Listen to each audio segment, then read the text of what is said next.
Imaginons que la Terre soit un énorme pot de confiture et que les différentes ressources soient de la confiture de fraises. Ce pot de confiture est certes énorme, mais il est fini. Et de la confiture de fraises, tout le monde en veut. Le secteur du bâtiment est un grand consommateur de fraises, ou plutôt de ressources minérales et métalliques. Par exemple, la construction d'un logement collectif consomme environ 1,6 tonnes par mètre carré, et celle d'une maison individuelle 1,2 tonnes par mètre carré. Et 96% de ces ressources sont des ressources minérales et métalliques. D'un autre côté, le stock anthropique croît de plus en plus. Le secteur de la construction produit à lui seul 70% de déchets en France, et 93% de ces déchets sont des ressources minérales et métalliques.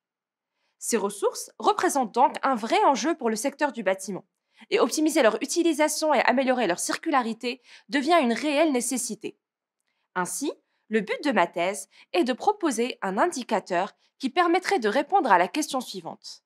Est-ce que la consommation en ressources minérales et métalliques d'un projet de construction est soutenable?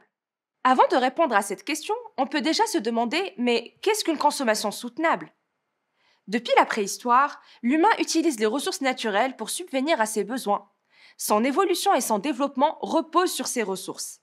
Cependant, au vu du caractère fini de la Terre, l'humain ne peut extraire indéfiniment ses ressources.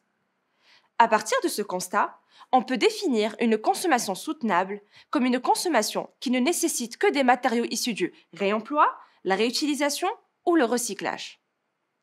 Une contrainte aussi radicale de l'économie circulaire n'est peut-être pas faisable actuellement au vu de plusieurs limites, qu'elles soient techniques, économiques ou autres. Mais le but est, d'un côté, de se rendre compte des efforts à déployer afin d'atteindre cet objectif, et d'un autre, de proposer une méthodologie qui soit applicable avec différents scénarios de consommation qui pourraient prévoir un pourcentage issu des ressources naturelles.